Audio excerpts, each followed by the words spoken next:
So yun mga idol, magandang araw sa inyong lahat. Welcome back sa Talim Island Pride, Binangonan, Rizal. So yun mga idol, for today's video gusto ko lang mag-share sa inyo ng isang nilutong makakapagpaasim ng inyong muka sa araw na ito. At sigurado akong matatakam at mag-e-enjoy ka sa panonood ng video ito. Alam ko naman sa mga viewers natin medyo matagal nang hindi nakakatikim ng sariwang isda. At marami na rin sa atin ang nagsisigang na hindi gumagamit ng sariwang sampalok. Kasi sa panahon ngayon, puro instant sinigang mix na yung ginagamit natin sa pagluluto ng sinigang. Kaya mas nakaka-enjoy panoorin at mas nakaka-enjoy talaga yung sariwang isda at sariwang sampalok yung gagamitin natin.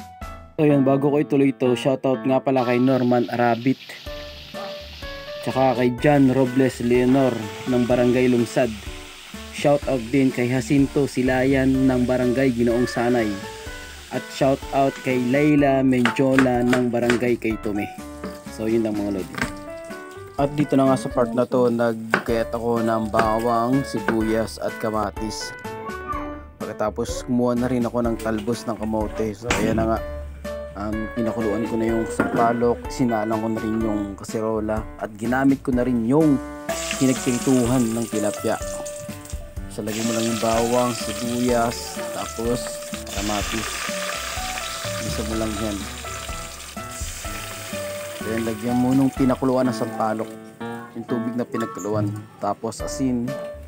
Then isunod na natin yung pinigaan na sampalok. Hindi natin isasama yung mga buto. Then pagkalagay nyan, nilagay ko pa rin yung pangalawang piga. Then nilagay natin yung tilapia. Pagkalagay nito, isang kuluan lang, okay na yan.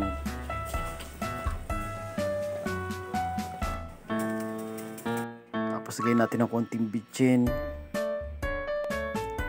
Tapos pagkakulo nyan, ilagay natin yung talbos ng kamote. Napakasarap nyan mga idol. Na magdadala nyan, talbos ng kamote. Then takpan mo lang, isang kulo na, okay na yan mga idol. Ano ba yan mga idol? Tara na. Ito pa pala ang isa. Tip lang yan. Pag kumukulo na, ilagay mo yung sibuyas. Then patayin mo, okay na yan.